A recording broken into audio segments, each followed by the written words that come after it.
Avant de commencer l'histoire, dites-nous d'où vous regardez en laissant un commentaire ci-dessous. Si vous appréciez cette vidéo, n'oubliez pas de liker et de vous abonner. Passez une merveilleuse journée. Profitez de l'histoire, tout le monde. La pluie dans la banlieue de Détroit cette nuit-là tombait lourdement, comme un rideau de fer. L'eau fouettait le pare-brise de la vieille Honda cabossée d'Amarator, faisant grincer les essuie-glaces comme un gémissement. L'horloge du tableau de bord indiquait minuit 47. Le parking de la station-service était désert. Le dernier employé venait de verrouiller la porte et de filer, ne laissant que la lumière néon verte clignotante face à la tempête. Amara tourna la clé pour la énième fois.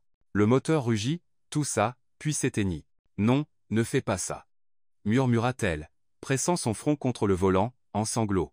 La pression en elle était aussi écrasante que le déluge dehors. Perdre son emploi, le loyer en retard de 3 semaines, et les factures médicales qui s'accumulaient. Sa sœur de 6 ans, Lila, brûlait de fièvre à la maison. Toute seule, elle se mordit la lèvre, se demandant comment elle passerait le lendemain. Et maintenant, la voiture en panne au milieu d'une tempête, son désespoir atteignit ses limites, elle ouvrit ses contacts. Jasper, l'ex-petit ami qui avait déménagé à Chicago pour poursuivre sa carrière. Il lui avait dit un jour. « Si tu as vraiment besoin de moi, appelle. » Ce soir, elle avait besoin de lui. Son doigt tremblant composa le numéro. Le téléphone sonna. « Police, ici.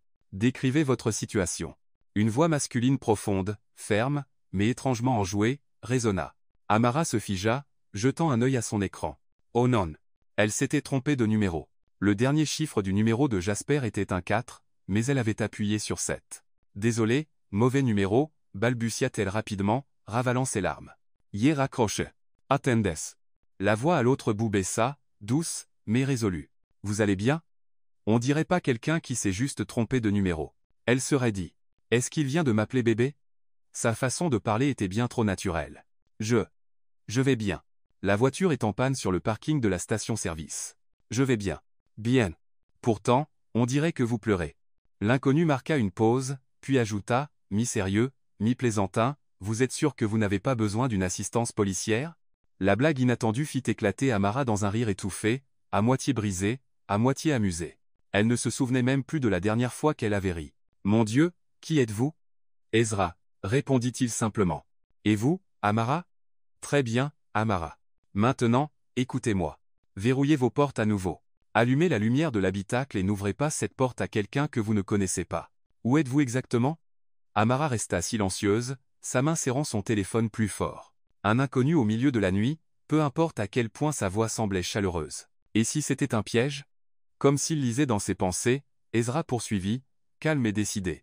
Amara, si vous avez peur que je vous trompe, partagez votre position avec quelqu'un en qui vous avez confiance, mieux encore, donnez-lui mon numéro aussi. S'il arrive quoi que ce soit, ils auront mes informations en premier. Il marqua une pause, puis ajouta avec une touche d'humour sec. Franchement, si j'avais de mauvaises intentions, laisser mes infos personnelles comme ça serait plutôt stupide, non? Cette dernière phrase fit rire Amara doucement, sa peur s'atténuant un peu. Il ne cachait rien. Au contraire. Il l'encourageait à être prudente. C'était exactement pourquoi elle voulait lui faire confiance. Elle hésita. Un inconnu la nuit, mais sa voix portait une conviction qu'il n'était pas là pour profiter d'elle. Elle regarda autour d'elle et repéra le panneau clignotant d'Oak Street. Parking d'Oak Street. Le magasin vient de fermer. Je connais cet endroit. C'est dangereux de rester là toute seule en ce moment. Le ton d'Ezra se durcit. Je vais appeler un Uber pour vous. Une berline noire conduite par Félix. Je vous envoie le numéro de la plaque. Montez, Seliming, si, ça, correspond. Son téléphone vibra. Un message arriva avec une photo de la plaque d'immatriculation. Amara plissa les yeux, le cœur battant. Il était trop préparé. S'il voulait lui faire du mal, pourquoi serait-il aussi transparent? Pourquoi faites-vous ça? Demanda-t-elle, elle, la voix tremblante. Vous ne me connaissez même pas. Parce que le son de votre voix me dit que vous êtes trop seul en ce moment, répondit Ezra simplement. Parfois, un inconnu peut faire ce que les gens que vous connaissez ne peuvent pas. Les silences s'installent à quelques secondes. La pluie martelait le toit comme des tambours de guerre. Les yeux d'Amara se brouillèrent de nouvelles larmes. Une partie de son esprit l'avertissait, ne lui fais pas confiance. Mais une autre murmurait, il a donné des preuves. Il est toujours en ligne et n'a rien demandé. Dans son désespoir, c'était la seule bouée qu'elle avait. D'accord, murmura-t-elle. Mais ne raccrochez pas avant que je sois chez moi. Bien sûr, gloussa Ezra légèrement. Vous devrez m'écouter débiter des bêtises tout le trajet. Comme quoi? Comme pourquoi je bois du cacao chaud au lieu d'un expresso, dit-il calmement. Même si je suis PDG, ma nièce jure que le cacao aide à mieux dormir. Voilà. Secret national dévoilé. Amara laissa échapper un vrai rire, plus libre cette fois. Étrange. 5 minutes plus tôt, elle se noyait dans le désespoir. Maintenant, elle plaisantait avec un inconnu. Des phares balayèrent le parking. Une berline noire s'arrêta devant elle, les clignotant 2 fois. Une autre vibration. La voiture est arrivée. Plaque de 3L492. Conducteur Félix. Un homme d'âge mûr sortit, tenant un parapluie. Il tendit son téléphone pour lui montrer son écran. Melemara. Je suis Félix. Cacau Chaude, c'est ça? Amar respira de soulagement, souriant failliblement. Le mot de passe était correct. Gardant le téléphone à l'oreille, elle murmura. Je vois. La plaque correspond. Le mot de passe correspond. Je mentais. Je suis là, rappela Ezra. Dites-moi quand vous serez chez vous. Amara ouvrit la porte, courut sous la pluie, serrant son sac à dos. Félix ouvrit la porte arrière, l'aida à monter, puis retourna au volant. La porte se ferma, le verrou cliqua. La voiture avança. Je suis en sécurité maintenant, dit-elle doucement au téléphone. Bien, expira Ezra, sa voix semblant libérer un poids de sa poitrine. Je reste en ligne jusqu'à ce que vous verrouillez votre porte d'entrée. Par la fenêtre, 2-3 se brouillaient sous des rideaux de pluie. Mais dans le cœur d'Amara, une petite lumière chaude scintilla. Un mauvais numéro, une voix inconnue. Mais cela était devenu sa bouée dans la nuit la plus sombre. Elle sourit, s'adossant au siège, murmurant. Merci, officier 1080. À l'autre bout, Ezra rit. Et quelque part ailleurs dans la ville, un homme qu'elle n'avait jamais rencontré se tenait près de la fenêtre de son bureau en hauteur, souriant pour la première fois depuis de longs mois sombres. La nuit de Détroit était toujours grise et orageuse. Mais quelque part en son sein, 2 inconnus venaient d'être liés par un fil bien réel. Le lendemain matin, un pâle rayon de soleil glissa à travers les stores usés, se répandant sur le sol humide du salon. Amara s'éveilla sur le canapé, le coup douloureux d'avoir dormi enroulé sur elle-même. Sur la table à côté, Lila dormait encore profondément, sa respiration rauque, mais sa fièvre moins forte que la veille. Alors qu'Amara posait un bol de soupe réchauffée, son téléphone vibra. Un numéro inconnu clignota sur l'écran. Lui, l'homme du mauvais numéro. Amorohi Ishita. Une partie d'elle voulait l'ignorer. C'était juste un inconnu, mais son doigt bougea tout seul et appuya sur accepter. Bonjour. Bon matin, Amara. Sa voix chaude et stable glissa comme une note apaisante à travers son épuisement. Je voulais juste m'assurer que vous êtes rentrée saine et sauve hier soir. Amara se fija un instant. L'attention d'un inconnu fit bondir son cœur, mais elle garda ses défenses. Je suis rentrée. Tout va bien. Vous n'aviez pas à appeler. Je sais que je n'avais pas à le faire, mais je le voulais, répondit Ezra calmement, comme si c'était la chose la plus naturelle au monde. D'ailleurs, vous me devez toujours une tasse de cacao chaud. Amara laissa échapper un petit rire, le premier depuis des jours après rien d'autre que des soupirs. Les jours suivants, l'appel erroné ne s'arrêta pas. Le lundi soir, le téléphone vibra à nouveau. Amara fixa l'écran, hésita, puis répondit « Qu'est-ce que vous faites ?» La voix d'Ezra portait cette rauque fatigue d'un homme à la fin d'une longue journée, vérifier les ordonnances de Lila. Amara soupira, posant son menton sur sa main. Titre officiel. Grande sœur, infirmière à temps partiel, et pire cuisinière de soupe de Détroit. Impressionnant, gloussa-t-il. Si c'était la hotline 1080, je devrais facturer un supplément pour le forfait multifonction. On dirait un employé de centre d'appel, taquina Amara. Bonjour, client estimé. Veuillez patienter pour le prochain agent disponible. Exactement. Mais ça vous coûtera dos, la minute. Vous feriez mieux d'avoir l'argent prêt ou je vous coupe. Oh, donc vous êtes un escroc. Elle rit à haute voix cette fois, le son clair résonnant dans le petit appartement. Depuis la chambre, Lila jeta un coup d'œil, surprise. Cela faisait longtemps que sa sœur n'avait pas semblé aussi heureuse. Les appels devinrent une habitude. Au début, Amara se disait juste quelques mots, puis raccrochait. Mais chaque fois, les minutes s'étiraient en 1 heure, puis 2, puis 3, ils échangeaient des fragments de leur vie ordinaire. Amara admit qu'elle avait rêvé de terminer un diplôme en commerce et de décrocher un bon emploi, mais la survie et les soins pour Lila l'avaient éloignée. Ezra partagea qu'il avait lui aussi été enseveli sous des feuilles de calcul interminables et des réunions consécutives. Alors, qu'est-ce que vous faites exactement ? Demanda Amara une nuit pluvieuse, écoutant le déluge contre les fenêtres. Du travail de bureau ? Ezra répondit après une brève pause. Toute la journée, à fixer des chiffres et des paperasses. Ring de glamour. À vous entendre, j'imagine un gars devant un clavier jusqu'à 2 heures du matin. Un café froid à côté, les cheveux en bataille comme un nid d'oiseau. Tout à fait. Il éclata de rire. Vous êtes vraiment doué pour deviner. Amara rit avec lui. Dans son esprit, il était plus un employé de bureau épuisé qu'un héros mystérieux. Et curieusement, cela la mettait à l'aise. Tout le monde n'avait pas besoin de prétendre être parfait. Une autre nuit, après que Lila se fut endormie profondément, Amara était blottie à la table de la cuisine. Des papiers et des factures en retard s'étalaient devant elle. La voix d'Ezra résonna doucement par le haut-parleur. « Si vous pouviez faire n'importe quoi sans vous soucier de l'argent, que feriez-vous » Elle resta silencieuse longtemps, puis soupira. « Je retournerai à l'école, je terminerai mon diplôme en commerce. Je voudrais travailler dans une vraie entreprise où ma voix compte. Mais les rêves, c'est comme les vieilles voitures. Quand elles tombent en panne, on les laisse sur le bord de la route. Les vieilles voitures peuvent être réparées, dit Ezra lentement. Les rêves aussi. Il suffit de quelqu'un prêt à écouter le moteur tousser, à remplacer les bougies, peut être à ajouter du carburant. » La métaphore étrange fit rire Amara à travers ses larmes, à part égale triste et chaleureuse. « Vous devriez quitter le travail de bureau et lancer une hotline de thérapie. J'y travaille déjà. Ça s'appellera Ezra 1080. Forfait de base. J'écoute vos plaintes. Forfait premium. Je raconte des blagues nulles jusqu'à ce que vous riez. Je crois que je suis déjà abonné au forfait premium, murmura-t-elle timidement, les joues brûlantes, bien que son cœur se sentît plus léger. Jour après jour, les appels devinrent leur lieu de rencontre invisible. Amara attendait la sonnerie quand Lila s'endormait. Ezra trouvait du réconfort dans sa voix et une évasion de son appartement en hauteur silencieux. Ils ne s'étaient jamais rencontrés, pourtant chaque blague, chaque soupir partagé rapprochait un peu plus la vaste ville de Détroit. Tous deux savaient que ce n'était plus juste un mauvais numéro. C'était un fil fragile mais résilient. Deux inconnus connectés par rien d'autre qu'une voix, mais touchant les recoins les plus profonds de leur vie respective. Une autre nuit pluvieuse à Détroit. Les gouttes de pluie tapaient régulièrement sur le toit en tôle déformé de l'appartement, se mêlant au tout rauque venant de la pièce d'à côté. Amara était assise sur le canapé, son ordinateur portable sur les genoux. L'écran était rempli de chiffres financiers qui n'avaient rien à voir avec elle, sauf qu'ils clignotaient tous en rouge. Ses doigts tremblaient en parcourant les prix croissants des médicaments.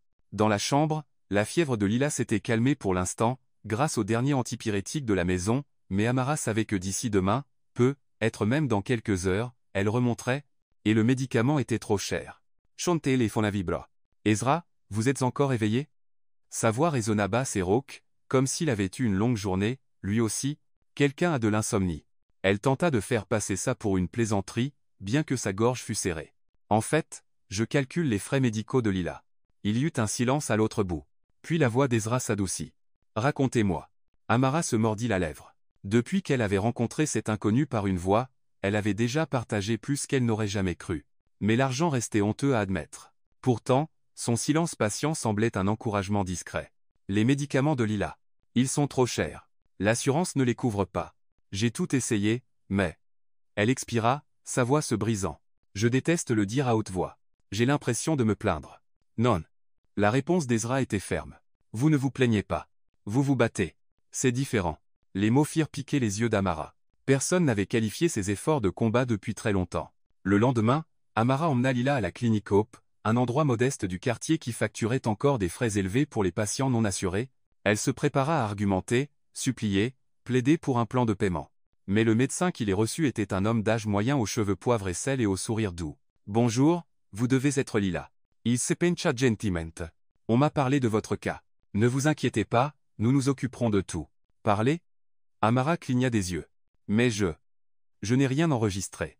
Nous avons un fonds d'aide aux patients, expliqua le médecin. L'examen d'aujourd'hui et les médicaments sont tous couverts. Concentrez-vous sur prendre bien soin de Lila. » Amara fut stupéfaite. Lorsqu'elles quittèrent la clinique avec un sac plein de médicaments, ses jambes semblaient faibles sous elle. Tout s'était passé trop vite, trop inopinément. « Serette, qui a fait ça ?» murmura Lila, serrant le sac comme un trésor. Amara pinça les lèvres. En elle montait une chaleur mêlée de suspicion. Était-ce un cadeau du ciel ou la voix à l'autre bout du fil? Cette nuit-là, avec Lila endormie, Amara s'assit près de la fenêtre, écoutant la pluie, et composa le numéro familier. « Bonjour », répondit la voix d'Ezra dès la première sonnerie. Je ne sais pas qui remercier, mais aujourd'hui Lila a eu un bilan complet et tous ses médicaments, ils ont dit que c'était couvert par un fonds de soutien aux patients. C'était vous? Ezra resta silencieux un long moment. Amara pouvait entendre la tension de son souffle à travers le haut-parleur. Amara, si vous voulez croire que c'était le ciel, je ne vais pas discuter. Son ton était doux. Tant que Lila va mieux, ça me suffit. Des larmes glissèrent sur les joues d'Amara. Elle voulait l'interroger, mais elle voulait aussi croire au miracle. En fin de compte, elle expira et laissa échapper un rire tremblant. Alors, je suppose que le ciel a décroché le téléphone. Si c'est le cas, je devrais commencer à facturer pour le forfait hotline des anges, taquina Ezra doucement, et son rire léger apaisa son cœur. 2 jours plus tard, un livreur frappa à leur porte. Quand Amara ouvrit, elle trouva une petite boîte enveloppée de papier craft. Pas de nom d'expéditeur, juste une note. Pour la fille du mauvais numéro. À l'intérieur se trouvait un thermos argenté, brillant et neuf. Sur le côté était inscrit « Fille du mauvais numéro ». À manipuler avec soin. Amara éclata de rire, le son emplissant tout l'appartement. Lila accourut de sa chambre, les yeux écarquillés de joie. « Qui te l'a donné ?»« Aucune idée, » répondit Amara, les joues rosies. « Mais je dirais quelqu'un avec beaucoup trop de temps libre. » Elle ouvrit le couvercle. L'odeur sucrée de cacao frais montait encore chaude de l'intérieur. Un petit bout de papier était scotché sous le capuchon, buvez le temps qu'il est chaud. Et Amara rit jusqu'à ce que des larmes coulent de ses yeux. Pour la première fois depuis des mois, son cœur se sentait plus léger que l'air. Cette nuit-là, elle appela Ezra, sa voix encore rayonnante de rire. Et, Hotline 1080. Vous venez de lancer un nouveau service? Livraison de thermos à domicile? Gestia. Forfait, premium. Un thermos personnalisé rempli de cacao. Tarif d'appel de 5 $ la minute. Mon Dieu, les tarifs grimpent vite. Elle se mordit la lèvre pour cacher un autre gloussement. Je devrais appeler la police pour fraude. Allez-y. N'oubliez juste pas. Renvoyez le thermos. Hors de question. Amara serra les thermos fortes. Souriante.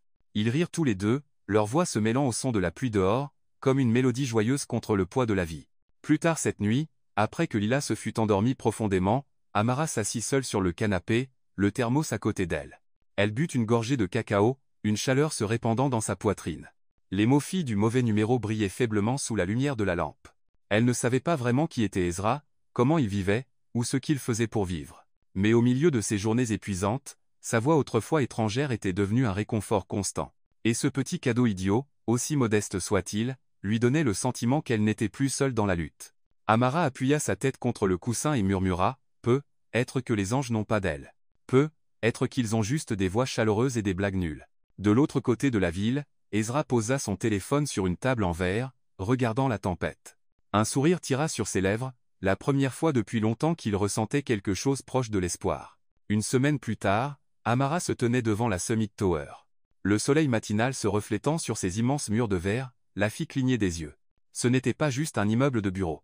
Pour elle, cela ressemblait à un château de gratte-ciel pour les riches. « Mon Dieu, qu'est-ce que je fais ici ?» murmura-t-elle, serrant son sac à main bon marché du marché aux puces, douloureusement consciente des sacs de créateurs brillants qui passaient à côté d'elle. Ce matin-là, Lila l'avait envoyée avec un sourire. « Amuse-toi au travail, sœurette, et ne te perds pas dans le labyrinthe des riches. » Puis elle avait éclaté de rire. Amara avait serré les dents.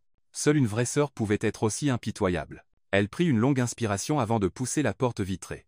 Au comptoir de la réception, une femme des ressources humaines nommée Clara sourit et lui tendit un uniforme impeccable. « Voici votre poste. C'est simple.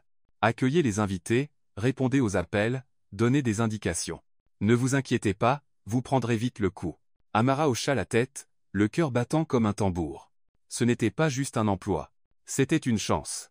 Sa première vraie chance après des mois de chômage et de dettes. Presque sans y penser, elle sortit son téléphone et tapa un message rapide à son inconnu familier. « Souhaitez-moi bonne chance pour mon nouveau travail.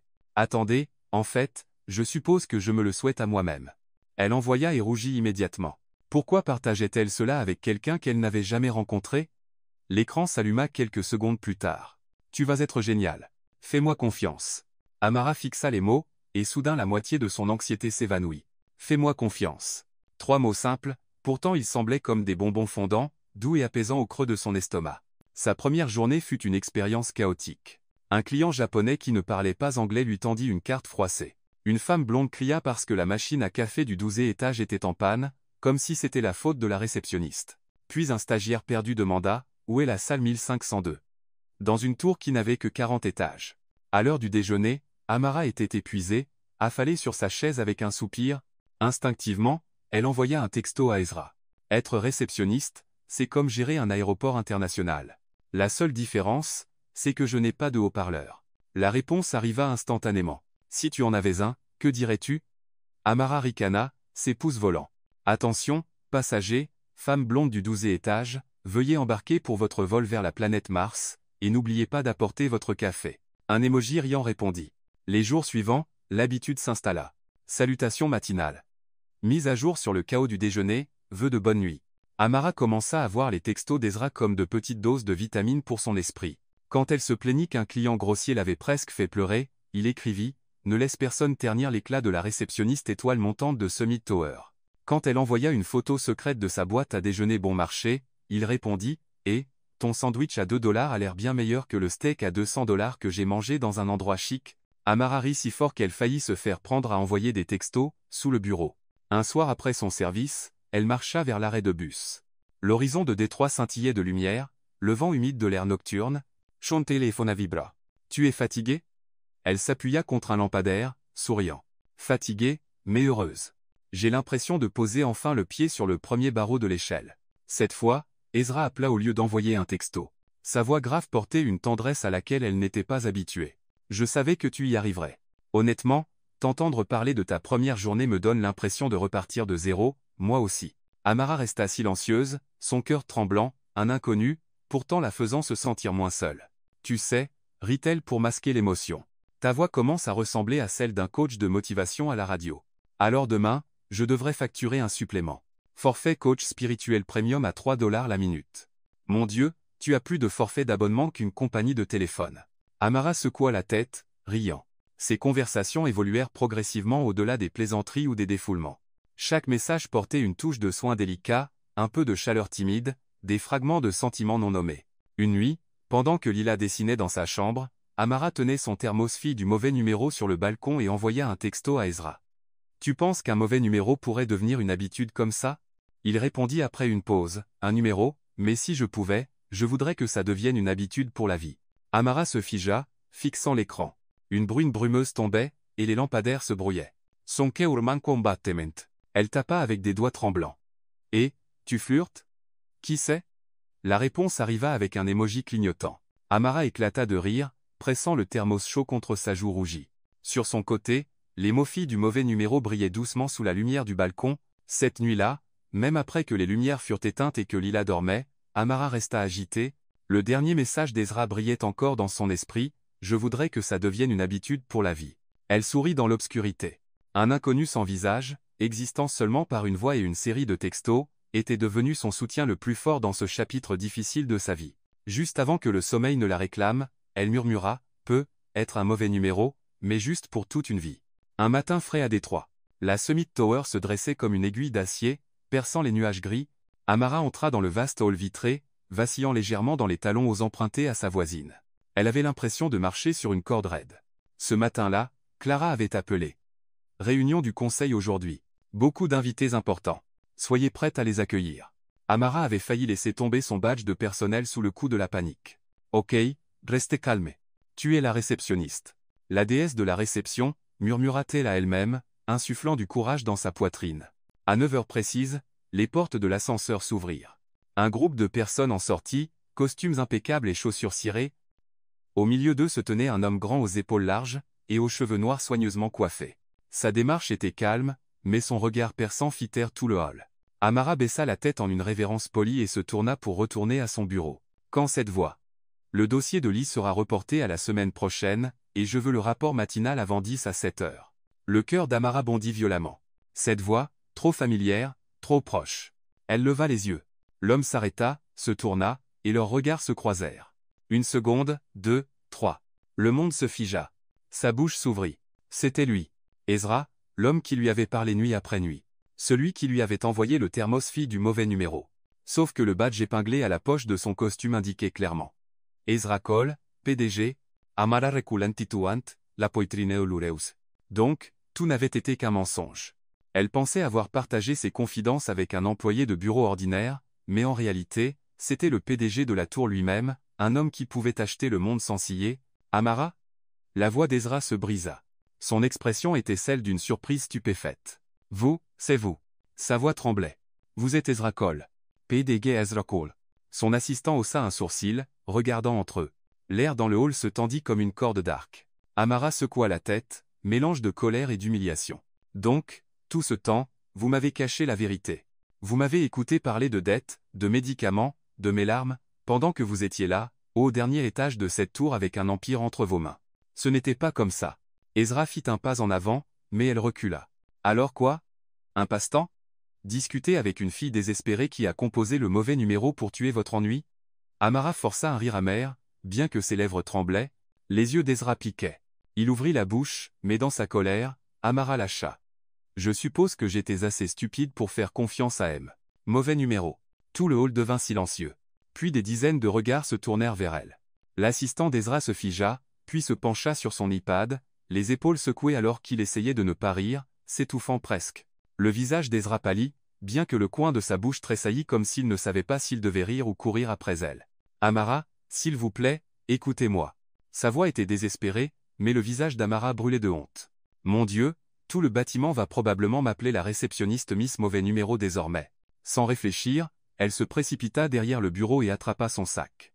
J'ai besoin d'air. Ezra avança, mais elle s'élança, filant à travers les portes vitrées tournantes comme un écureuil échappant à un piège. Les talons empruntés claquaient contre le sol de marbre, manquant de la faire trébucher. Mais elle n'osa pas regarder en arrière. Derrière elle, Ezra resta figé, le cœur en chaos. Lui, qui pouvait commander des centaines d'employés et signer des contrats de milliards de dollars sans hésiter, était maintenant cloué sur place comme un idiot abandonné. Son assistant parla prudemment. Monsieur M. Mauvais numéro. Ezra pressa une main sur son front et laissa échapper un rire douloureux. Tais-toi ou je vais officiellement changer ton titre en M. Fouineur. Amara déboula dans la rue. Le vent froid lui fouetta le visage, les larmes coulant jusqu'à ce qu'elle ne puisse plus distinguer où finissait la pluie et où commençait son humiliation. Elle se sentait totalement idiote d'avoir ouvert son cœur à un homme qui avait caché son identité tout ce temps. Un inconnu à travers une voix. Non, c'était un mania financier, et elle n'était rien d'autre qu'un amusement passager. Elle serra le thermos fille du mauvais numéro dans son sac, soudain lourd comme une pierre. À l'intérieur de la tour, Ezra se tenait à la fenêtre, les yeux fixés sur sa petite silhouette, disparaissant dans la foule pressée de la ville. Et pour la première fois, il ressentit quelque chose qu'il n'avait jamais ressenti en salle de réunion.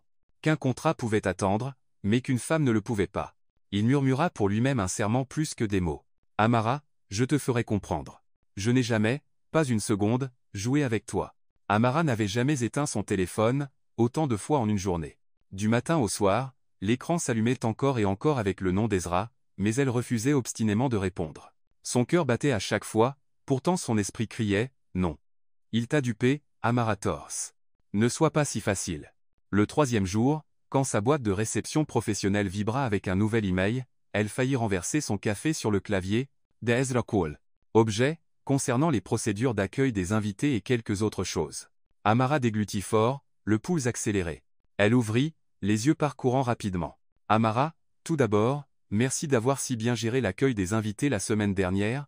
Plusieurs partenaires ont donné des retours très positifs sur votre amabilité intacte. Aussi, je voudrais vous rappeler de ne pas oublier de déjeuner à l'heure. Sauter des repas pourrait affecter vos performances au travail. C'est un conseil purement professionnel des RH. Aucun sens personnel attaché. En fait, c'est un mensonge. C'est personnel. Sincèrement, Ezra Cole. Amara éclata de rire, puis fronça immédiatement les sourcils. Mon Dieu, quel genre de PDG écrit un email qui ressemble à une note d'amour maladroite? Murmura-t-elle, bien que ses joues rougissent. Ce soir-là, Lila posa son menton dans ses mains, regardant sa sœur rire seule devant l'écran. Et, tu es fâché contre ton petit ami pas encore officiel? Amara s'étouffa. Ne dis pas n'importe quoi. C'est un PDG, et je ne suis qu'une modeste réceptionniste. Et alors? Lila haussa les épaules. Il tient toujours à toi. Je le vois clairement. Tu es à la fois fâché et tu lui manques. Tu éteins ton téléphone et tu boudes, mais un email te fait sourire. Tu penses que je suis aveugle? Amara lui lança un coussin. Lila éclata de rire, roulant sur le canapé. Mais quand la porte de la chambre se ferma, Amara resta silencieuse, ses doigts effleurant les mots. N'oubliez pas de déjeuner. Son cœur s'adoucit, aussi en colère qu'elle fut. Elle lui manquait quand même. Pendant ce temps, à travers Détroit, une voiture de ville noire élégante roulait sur les rues pavées. Félix tenait le volant fermement. À l'arrière, Ezra était assis silencieusement, les yeux fixés sur l'écran rempli d'appels sans réponse. Félix s'éclaircit la gorge. Toujours pas de réponse. M. Co. Ezra Sados. Inspirant. Tu sais ce qui est le pire, Félix? Je peux négocier avec les requins les plus durs de Wall Street, mais je ne peux pas convaincre une femme que je pense ce que je dis. Félix sourit faiblement, gardant les yeux sur la route. En fait, c'est la beauté de la chose. Vous êtes habitué à ce que les gens soient attirés par votre argent et votre pouvoir en premier. Mais cette fille, tout ce qu'elle a vu, c'était une voix. Ezra hocha lentement la tête. Exactement. Avec elle, Je n'étais pas un PDG. J'étais juste M. Mauvais numéro. Et je ne me suis jamais senti plus moi-même. Félix Glossado Seming. Si vous voulez, je pourrais la récupérer par hasard une autre nuit pluvieuse. Ezra laissa échapper un rire impuissant. Non. Laisse-la choisir. Je veux qu'Amara croie que peu importe qui je suis, ce que je ressens pour elle est réel.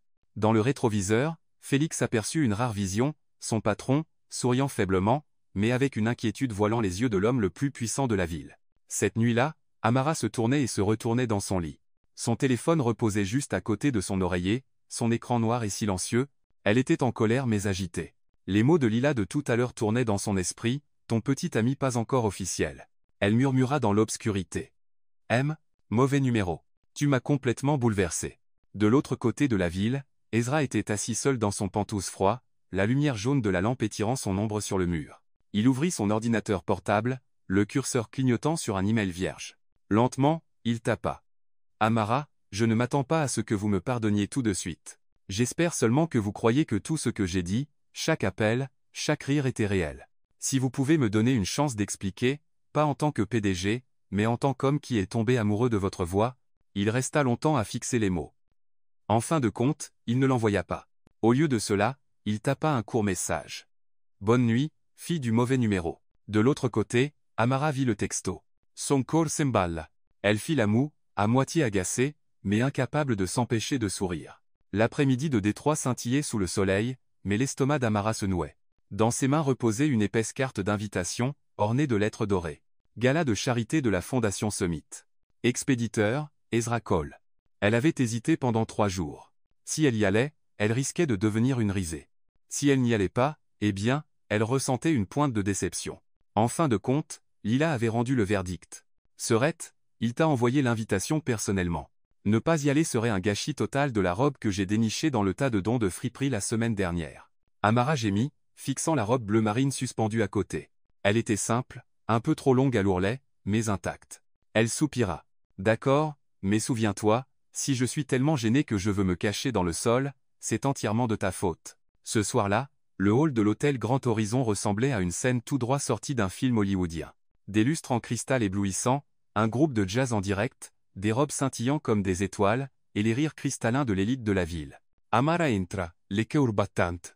Tout le monde autour d'elle brillait comme des diamants alors qu'elle se sentait comme un grain de sable. Elle se glissa vers un coin, serrant sa pochette usée, quand une voix retentit. Tues benue. Ezra se tenait là dans un smoking noir parfaitement taillé, nœud papillon impeccable, les yeux s'illuminant en se posant sur elle. Pendant un moment, le bruit autour d'eux sembla s'estomper. « Tu voulais vraiment que je sois là ?» murmura Amara, essayant de masquer ses nerfs. « Qui d'autre voudrais-je amener à ce gala ?» La remarque taquine la fit rire, relâchant légèrement la tension. Et comme par un coup du sort, lorsqu'elle tendit la main pour prendre un verre de vin sur un plateau qui passait, sa main trembla. Un léger choc par derrière. Splash! Du vin rouge se répandit directement sur la robe blanche immaculée d'une matrone de la haute société debout à côté. La salle laissait figer. La femme quelqu'un venait de murmurer son nom, Madame Langlais la fixa comme si elle avait commis une trahison. Vous? Qu'avez-vous fait? Amara vira au rouge tomate, balbutiant. Je suis tellement désolé. Je paierai le nettoyage à sec. Avant que Madame Langlais ne puisse déchaîner sa fureur, Ezra intervint, posant une main calme sur l'épaule d'Amara, sa voix porta facilement à travers la salle. C'est le dernier modèle de Milan.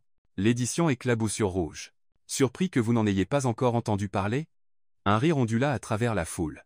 Le visage de Madame Langlais vira à l'écarlate, mais elle pouvait difficilement discuter en public. Marmonnant dans sa barbe, elle s'éloigna, humiliée.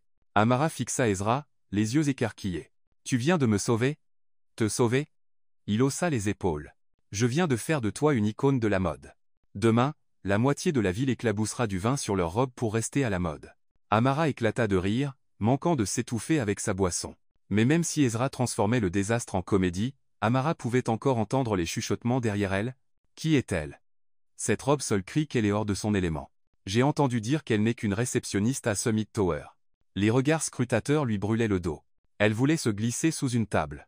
Et puis, tranchant à travers les bavardages, une voix qu'elle reconnut instantanément, acérée comme une lame. « Eh bien, n'est-ce pas intéressant, Ezra? Tu amènes une réceptionniste à un gala de charité, Amara se retourne. » Une femme grande aux cheveux blonds brillants se tenait dans une robe rouge flamboyante. La salle se tut autour d'elle. Sophia, l'ex-femme d'Ezra. Son sourire était aiguisé, son regard balayant Amara comme si elle était un produit de seconde main. Ton goût a vraiment changé. Ezra tint bon, la voix ferme. Sofia, voici Amara. Elle est très importante pour moi. La brève introduction fit l'effet d'une onde de choc dans la foule. La Gorge Amara Cesar. Elle voulait protester, je ne suis qu'une employée. Mais aucun mot ne sortit. Sofia haussa un sourcil, son sourire usé, puis se tourna vivement, laissant derrière elle un sillage de parfums coûteux. Après la rencontre, Amara s'échappa sur le balcon pour respirer. L'air nocturne était frais, détroit scintillant en bas comme une mer de lumière.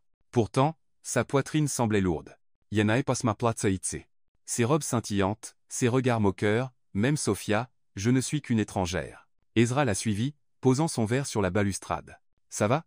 Bien, força-t-elle un sourire. Aussi bien que la robe blanche de Madame Langlais. Ezra gloussa doucement, bien que son regard fût doux. Je sais que ce n'est pas facile pour toi, mais tu n'as pas à essayer d'être comme eux. Sois juste toi-même. Mais je ne corresponds pas à ce monde. Je suis juste la fille du mauvais numéro, Ezra.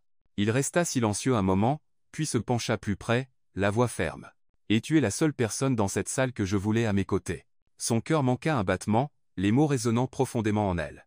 Pourtant, même si son pouls s'accélérait, les rires étouffés et la musique bourdonnante de l'intérieur pesaient sur elle. La dissonance la déchirait en deux. Quand le gala se termina, Ezra lui proposa de la ramener chez elle en voiture, mais Amara insista pour prendre un taxi. Dans le trajet du retour, elle resta silencieuse, sa robe bleu marine froissée dans l'obscurité, son esprit rejouant ces mots. Tu es la seule, et pourtant, le rire moqueur de Sofia et ses regards acérés s'accrochaient à elle comme des ombres. Appuyant sa tête contre la vitre fraîche du taxi, elle murmura. Je m'aventure dans un jeu trop grand, et je ne suis pas sûre d'être prête. Pendant ce temps, depuis le haut balcon de l'hôtel, Ezra regardait la lueur de son taxi disparaître au loin, sa main serrant la tige de son verre, ses yeux brûlants de détermination.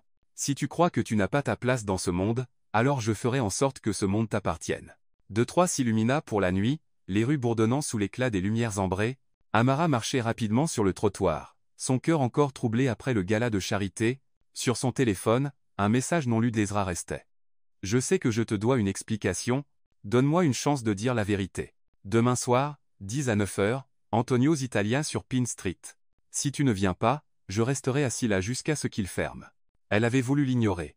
Mais toute la journée au travail, chaque fois que ses yeux tombaient sur le thermosfie du mauvais numéro sur son bureau, son cœur s'adoucissait. C'est pourquoi elle se retrouva maintenant devant Antonio's, une petite trattoria italienne nichée entre deux bâtiments délabrés. Son enseigne néon clignotait tandis que l'arôme de pizza et de sauce tomate flottait dans l'air du soir. Amara poussa la porte. Pas de lustre, pas de robe scintillante, juste des tables en bois, des nappes à carreaux rouges et blancs, et l'odeur du pain à l'ail chaud. Dans un coin, Ezra l'attendait déjà. Fini les smoking impeccable. Il portait une chemise bleu foncé aux manches retroussées, la cravate glissée dans sa poche. Un Ezra très différent, plus simple, presque humain.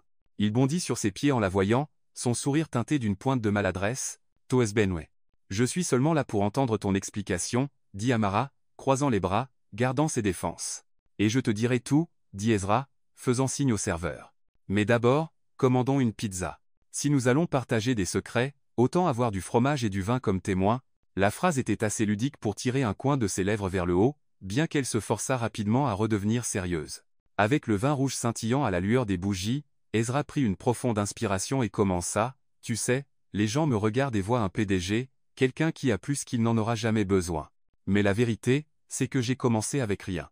Mon père est parti quand j'avais 8 ans. Ma mère travaillait comme femme de ménage, nettoyant des maisons pour que je puisse aller à l'école. Amara resta silencieuse, les yeux écarquillés.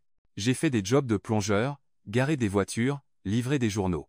Parfois, je n'avais que de quoi acheter un morceau de pain sec. Ma mère me disait toujours. Garde juste ta bonté. Tout le reste suivra son chemin. Il marqua une pause, baissant le regard. Elle est décédée il y a 3 ans. 15. J'avais l'argent pour les meilleurs hôpitaux, mais je n'ai pas pu la sauver. La Gorge Amara Cesar. Elle se voyait reflétée dans son histoire. Une grande sœur luttant pour garder son frère ou sa sœur en vie avec des médicaments. Doucement, elle dit, je comprends. Mes parents sont morts dans un accident, il y a 3 ans. Depuis, j'ai dû travailler, étudier et élever Lila toute seule. Être que nous savons tous les deux ce que c'est de perdre le seul ancrage que nous avions. Leurs regards se croisèrent, la tristesse et la reconnaissance se mêlant dans l'espace silencieux entre eux. Ezra but une gorgée de vin, puis continua. Quand l'entreprise a décollé, j'ai cru que j'avais tout. J'ai épousé Sofia, mais c'était la plus grosse erreur de ma vie. Elle aimait l'image du PDG à succès, les galas, les couvertures de magazines, mais elle ne s'est jamais souciée de savoir qui j'étais vraiment. Sa main se resserra sur le verre. Quand ma mère était malade, j'ai passé la plupart de mon temps à l'hôpital. Sofia s'est sentie abandonnée. Elle a demandé le divorce. La presse m'a dépeint comme un homme incapable d'aimer. Mais la vérité, c'est que je n'avais jamais aimé la bonne personne. Amara baissa le regard. Ces mots ne ressemblaient pas aux excuses d'un homme riche. Ils étaient bruts, même maladroits. Le PDG froid des magazines semblait maintenant plus comme un homme confessant ses échecs à une fille simple de l'autre côté de la table. Elle laissa échapper un petit rire, à moitié amé, à moitié chaleureux. C'est drôle, je pensais que tu étais juste un homme riche jouant avec ma misère pour t'amuser. Il s'avère que tu as lutté, perdu, et été seul, toi aussi. Ezra hocha la tête, ses yeux sincères. Oui. Et depuis la nuit où tu as composé le mauvais numéro, tu as brisé cette solitude. Tu n'as pas vu le PDG Cole. Tu as juste entendu une voix, et je ne pouvais pas supporter de perdre ça. L'air entre eux s'adoucit.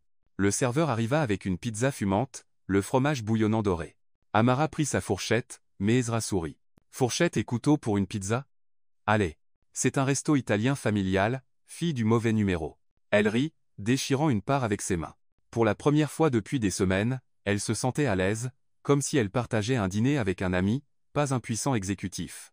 La pizza disparut lentement alors qu'ils échangeaient des histoires, des livres préférés, des souvenirs d'enfance gênants. Amara confessa qu'elle avait vendu des cookies pour une collecte de fonds scolaires, mais en avait mangé la moitié elle-même.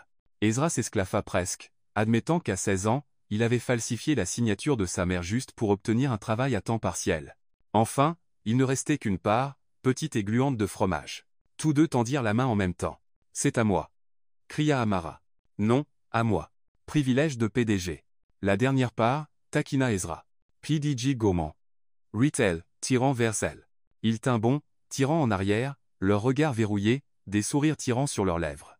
Et puis, aucun ne sut vraiment quand cela arriva, mais la pizza fut oubliée. L'espace entre eux se referma. Leurs lèvres se frôlèrent légèrement, puis s'approfondirent en un baiser. Le léger goût de tomate et de fromage, maladroit mais chaleureux. Amara se recula, les joues en feu. On vient de s'embrasser pour une part de pizza? Ezra gloussa doucement, les yeux brillants. Alors se remercie la pizza.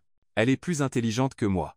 Ils éclatèrent tous les deux de rire, leur rire se mêlant à la musique italienne éraillée jouant sur la vieille radio dans le coin. Quand ils quittèrent Antonio, les réverbères de Détroit projetaient des halos dorés sur les trottoirs luisants de pluie.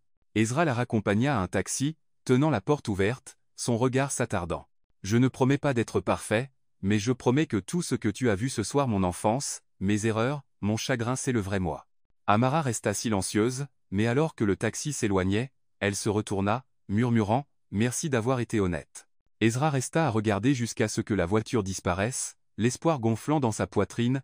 Cette nuit-là, Amara était allongée dans son lit, serrant le thermos-fille du mauvais numéro, son cœur battant. Elle savait que les choses ne seraient pas simples. Que Sofia dans le monde de la haute société attendait toujours pour la juger. Mais ce baiser maladroit sur une part de pizza avait laissé sa marque.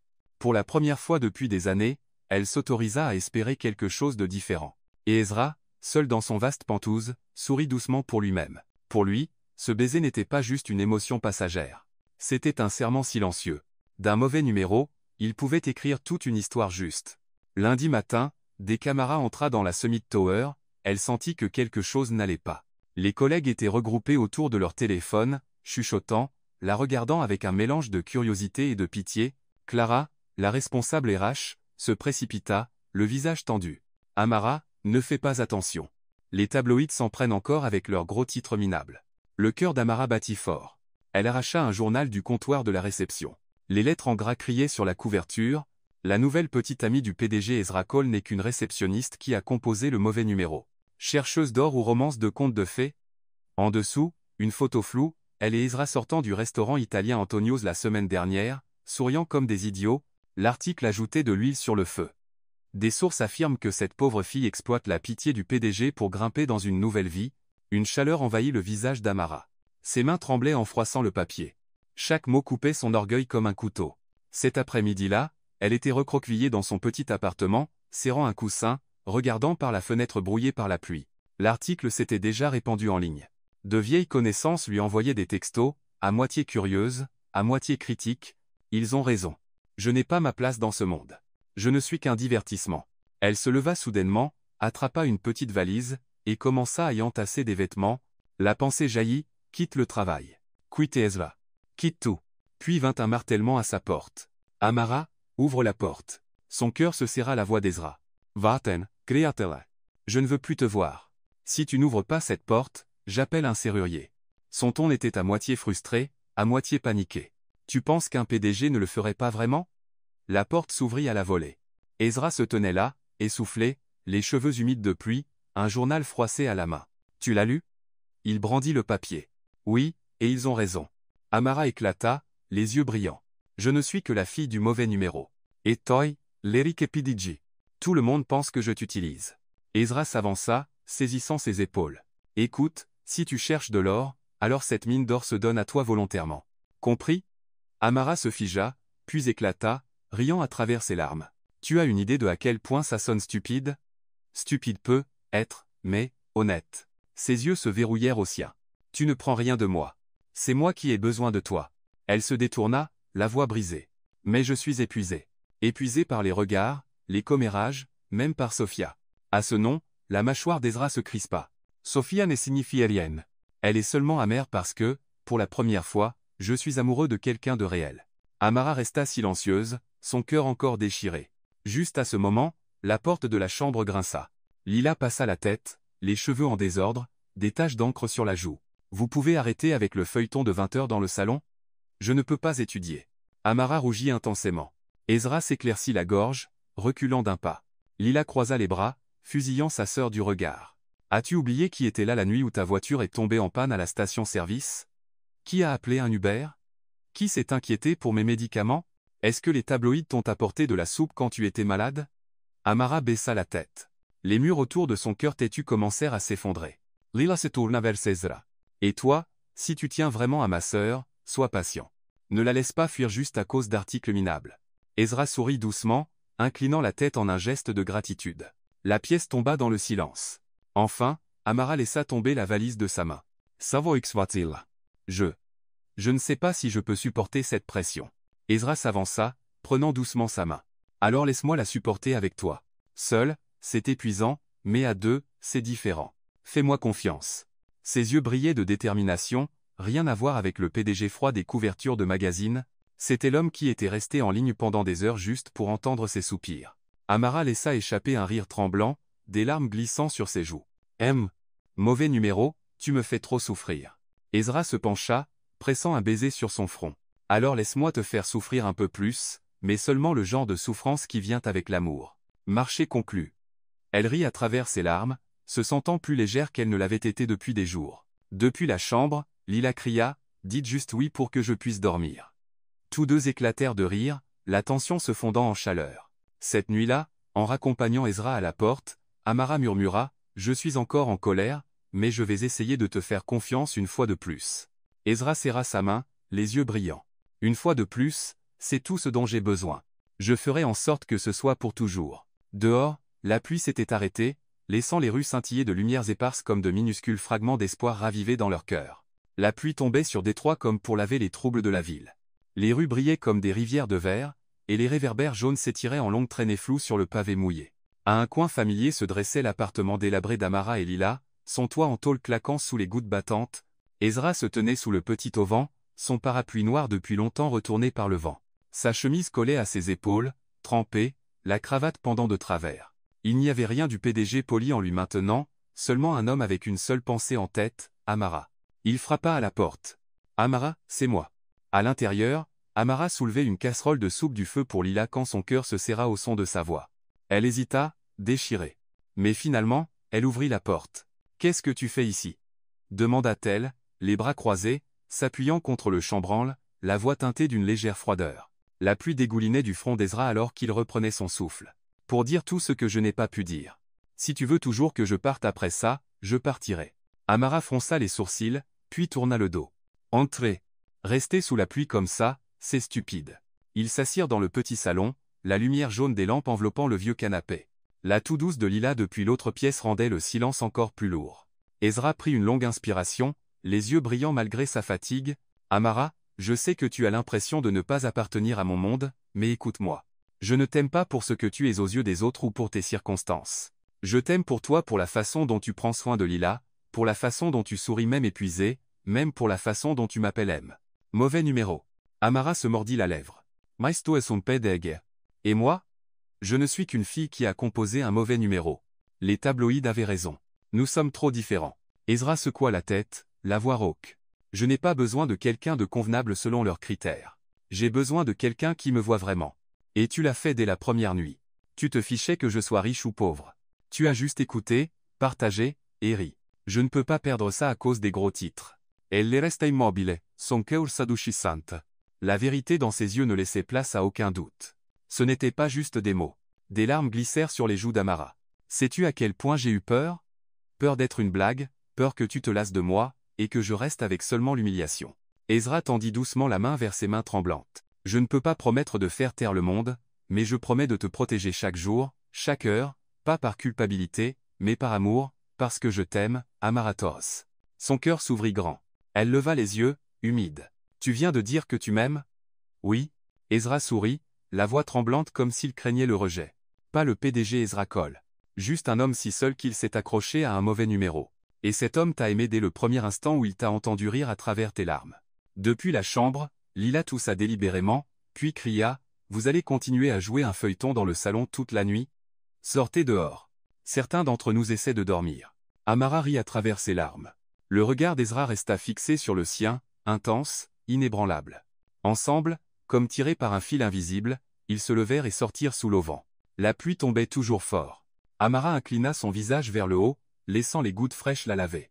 Ezra l'attira près de lui, ses bras se resserrant autour d'elle. « Je suis désolé de t'avoir fait douter de moi, mais dorénavant, si tu me laisses, je prouverai chaque jour que tu es la seule dont j'ai besoin. » Amara enroula ses bras autour de lui, posant sa tête sur son épaule. « J'ai encore peur.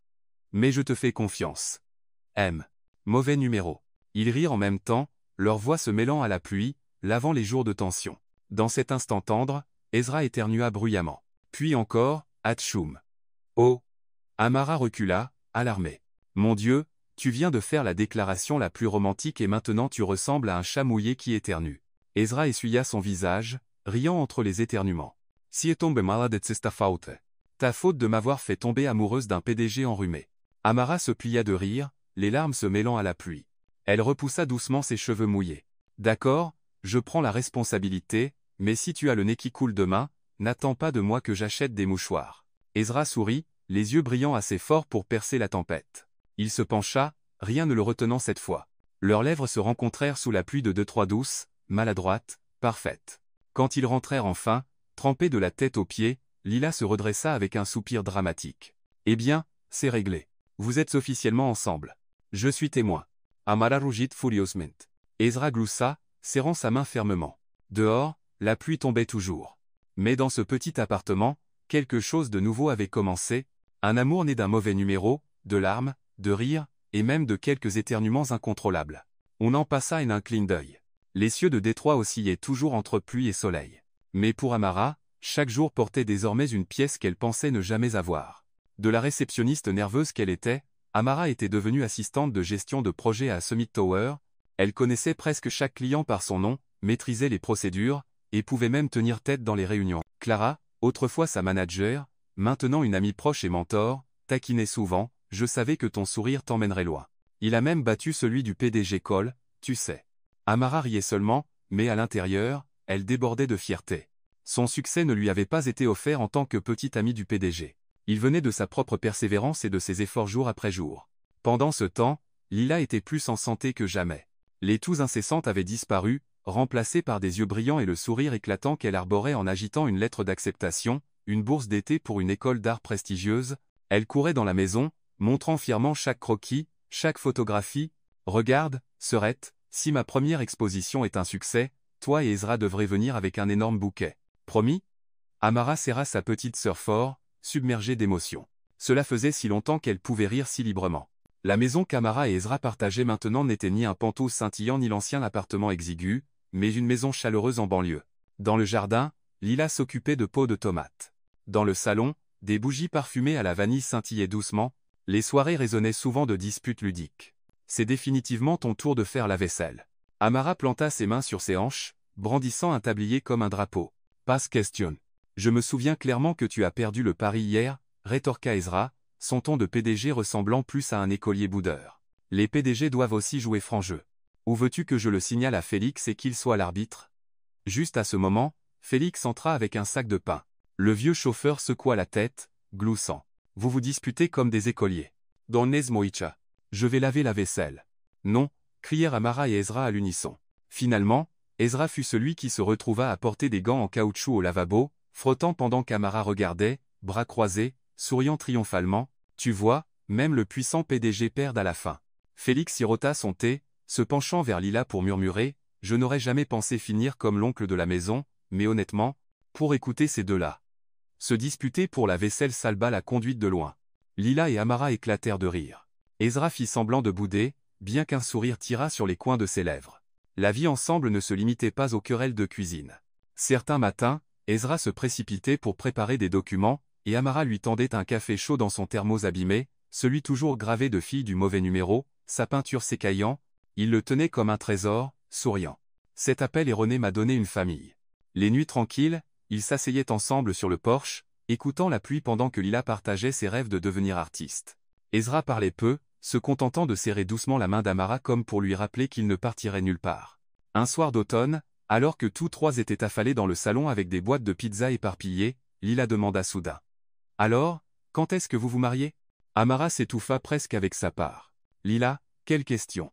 Ezra haussa un sourcil, un sourire malicieux jouant sur ses lèvres. « Bonne question. » Exactement, ajouta Félix, feignant le sérieux. « En tant qu'oncle, j'ai besoin de savoir pour préparer mon costume. » Le visage d'Amara devint écarlate alors qu'elle l'enfouissait dans un coussin du canapé. « Pourquoi tout le monde dans cette maison s'acharne sur moi ?» Ezra tira doucement sa main, sa voix à part égale sincère et taquine. « Je pense qu'on devrait commencer à planifier. Rien d'extravagant, juste quelque chose de chaleureux, quelque chose qui dit à toi et Lila que vous aurez toujours votre place ici. Sonregarsa aussi. » Elle ne répondit pas avec des mots, seulement un petit hochement de tête. Mais le sourire radieux qui traversa le visage d'Ezra en dit long. Un an après cet appel erroné, Amara avait une carrière stable. Lila prospérait avec sa bourse d'art, et Ezra, autrefois un PDG solitaire, avait trouvé un foyer paisible. Dans cette petite maison, le rire emplissait chaque repas. Les disputes ludiques sur la vaisselle résonnaient dans la cuisine, et les promesses discrètes d'un mariage à venir flottaient dans l'air. Et tout avait commencé avec un mauvais numéro par une nuit pluvieuse à Détroit. Cet été, là, Détroit arborait un vert éclatant dans le petit jardin de la maison de banlieue qu'Amara, Ezra et Lila avaient construite ensemble au cours de l'année passée. Des roses blanches fleurissaient sous une douce lumière dorée. Des guirlandes lumineuses scintillaient au-dessus, et des tables et chaises en bois étaient alignées soigneusement. Ce n'était pas un grand mariage avec des centaines d'invités, mais une célébration chaleureuse et intime exactement ce dont Amara avait toujours rêvé. Seuls les gens qui les aimaient vraiment étaient présents. Félix, pour une fois sans son uniforme de chauffeur, avait plutôt fière allure en tant qu'officiant rétis de la journée. Ajustant le micro avec un sourire, il marmonna. « Patron Cole, aujourd'hui, pas de réunion à 10h ni de rapport dans 5 minutes. Aujourd'hui appartient à Amara. » Ezra gloussa, hochant la tête, son regard déjà fixé au bout de l'allée parsemée de fleurs où Amara attendait. La musique du piano flottait à travers le jardin alors que les invités se levaient. Amara apparut dans une robe blanche simple, sans prétention mais radieuse. À ses côtés, Lila rayonnait en demoiselle d'honneur dans une robe bleu pastel, les yeux pétillants de joie. Ezra retint. Sans souffler. Son cœur battait aussi fort que la première fois qu'il avait entendu la voix d'Amara par cette nuit pluvieuse. Alors que le couple avançait dans l'allée, quelques employés de Summit Tower chuchotaient entre eux, étouffant à peine leur rire. C'est définitivement l'affaire la plus réussie du patron. Ouais, il a composé le mauvais numéro et a conclu le contrat d'une vie. Le groupe éclata en gloussement. Ezra leur lança un regard d'avertissement moqueur, mais même lui ne pouvait cacher son sourire. Amara entendit, les joues rougissantes, mais elle rit aussi. Alors que la cérémonie touchait à sa fin, Lila s'avança et prit le micro. La foule se tut, regardant la jeune fille de 10 à 7 ans avec des yeux pleins d'attente. « Salut tout le monde, je suis Lila, la sœur de la mariée. J'ai juste quelques mots à dire aujourd'hui. » Elle s'éclaircit la gorge, provoquant des rires dans la foule. « S'il n'y avait pas eu ce mauvais numéro, ma sœur serait probablement encore célibataire, mangeant des nouilles instantanées dans notre petit appartement, oh, et me criant dessus pour avoir renversé de la peinture sur le sol. » Le jardin s'emplit de rires. Lila continua, sa voix s'adoucissant. « Mais à cause de ce mauvais numéro, nous avons Ezra. Pas seulement un beau-frère, mais l'homme qui a aidé ma sœur à croire à nouveau en l'amour. Merci de l'aimer et de m'aimer aussi. J'espère que cet appel restera toujours la plus belle erreur de vos vies. » Les larmes montèrent aux yeux d'Amara alors qu'elle serrait sa sœur fort. Ezra posa une main tendre sur l'épaule de Lila. « Quand vint le moment des vœux, une douce brise d'été murmura à travers les roses.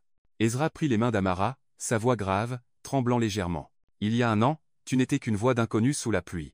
Mais cette voix m'a sorti de la solitude, m'a donné une famille, et m'a fait croire que j'étais encore digne d'amour. Je fais le vœu de rester à tes côtés, non seulement sous le soleil, mais à travers chaque tempête de détroit.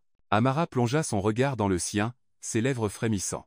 Je pensais autrefois qu'un mauvais numéro ne signifiait rien, mais il s'est avéré être l'appel le plus important de ma vie. Tu ne m'aimes pas pour mon passé ou mes circonstances. Tu m'aimes pour qui je suis, et je fais le vœu de toujours répondre quand tu appelles, que ce soit à travers les larmes ou les rires. Pendant un instant, le jardin retint son souffle, puis éclata en applaudissements. Félix éleva délibérément la voix.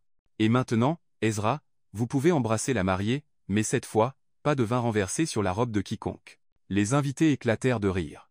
Amara rougit intensément. Ezra rit, puis se pencha pour l'embrasser sous le dais de roses blanches. Après les vœux, les invités se mêlèrent, festoyant et discutant au milieu d'une musique joyeuse.